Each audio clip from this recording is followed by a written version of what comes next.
sida la socotaanba waxa maalmihii u dambeeyey bulshada gaar ahaan dadka dacwaduhu u xaraysan yihiin dhexdooda si weyn loogu hadalhayay wararka ku saabsan isbedelada iyo shuruudaha cusub ee la xiriira interviewga gaar ahaan Group of 5ka Canada. Warbixintani waxay si faahfaahsan u sharxaysaa habraaca cusub ee lasoo bandhigay, shuruudaha lagama maarmaanka ah iyo tallaabooyinka muhiimka ah ee qofka qaxootiga ah looga baahan yahay ka hor interviewga. Waa Saacid Xaaji Aadan, soo dhawaada mar kale. Ujeedada warbixintan waa in ay qofka applicantska ah ka caawiso fahamka nidaamka si looga fogaado khaladaad sababi kara dib u dhac ama cancellation dhanka waraysiga ah. Waxaan si gaar ah diiradda u saari doonaa muhiimadda dukumentiyada asalka ah, shuruudaha cusub ee la xiriira dirista dukumentiyada iyo xogta qoyska, iyo guud ahaan xaaladaha sababi kara dib u dhaca waraysiga. Sidoo kale waxaan meesha ka marnayn tallaabooyinka muhiimka u ah qof walba oo isu diyaarinaya interviewga, kuwaasoo ku saabsan sida ugu habboon ee uu qofku isu diyaarin karo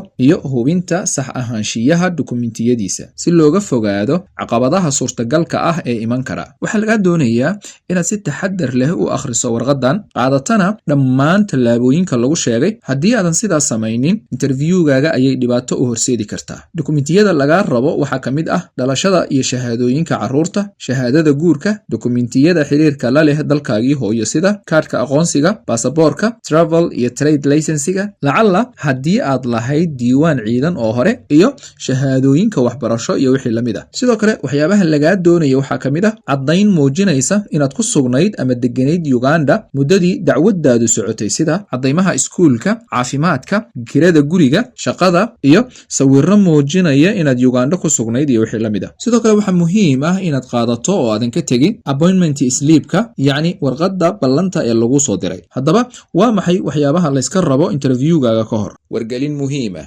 Xafiisyada Saacid Agency waxay kaa caawinayaan guud ahaan adeegyada kala ah diyaarinta kaysaska iyadoo la raacayo shuruudaha rasmiga ah, sixidda kaysaska khaldamay ama diidmo hore la kulmay, turjumaadda dukumentiyada iyo kaysaska si sax ah luqadaada hooyo, qabashada ballamaha faraha biometric appointment, ka jawaabidda interviewga, soo saaridda iyo buuxinta codsiyada viisaha, ka jawaabidda iimaylada kala duwan, iyo talo bixinta arrimaha la xiriira interviewga iyo socdaalka. Haddaba, si aad u hesho adeeg hufan oo degdeg ah, fadlan horay u gaar xafiisyadeenna ama kala xiriir lambarada shaashada kaaga muuqda. Waxyaabaha muhiimka ah ee lagaa doonaya waxaa ka mid ah inaad iimaylka ku dirto guud ahaan dukumentiyada hoos ku xusan sida dukumentiyadaada qaxootiga oo update ah, refugee asylum seeker-ka, family attestation-ka, mandate-ka ama form C hadba sidaad u taqaan, iyo kaadhka qaxootiga ee adiga iyo dhammaan qoyskaaga. Macluumaadka carruurta ku saabsan ama xaas cusub oo aan hore loo sheegin haddii ay jirto, dhammaan dhalashooyinka carruurta waa haddii ay jiraan. Sidoo kale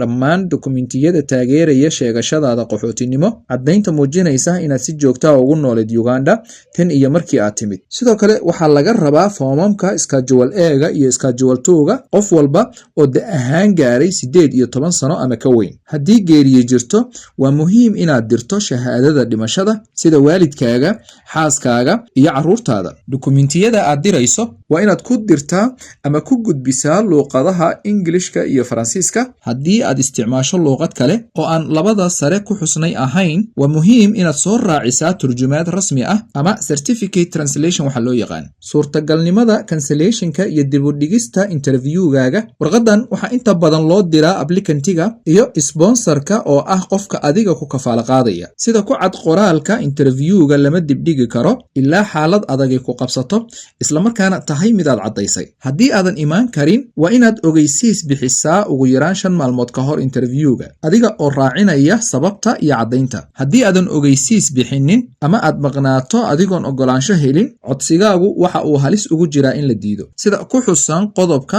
16 ee IRB-da. Talo ahaan maxaa kuu habboon? Waa inaad hubisaa dukumentiyadaada oo dhan inay yihiin kuwii asliga ama originalka ahaa. Sidoo kale maaha in aad sugto maalinta u dambaysa, ee waa inaad fariintaada gudbisaa ugu yaraan 5 maalmood ka hor interviewga. Waxa kale oo muhiim ah haddii ay jiraan ama aad aragto wax kaa khaldan, fadlan ha dirin adiga oo aan dib u sixis ku samaynin. Ugu dambayn, وساعد حاجة آدن وإذن له لما باهنا باغدين إيا نياد جب لكن وحلو باهن يهي أياه ديار جرو إيا كالسوني أياغا أيانا فرها قوش هذا لمان أصحابتا أوبالانسان انترفيوغا كوا هوري أمري لكن ولي نتيجة السوغية إيا كوا أن ولي بلانتا انترفيوغا هيلين وحان إذين رجيني يقول إيا مستقبل غروح بدن انتان برنامج كان مدلا مدكو كل مدونو نبت قليو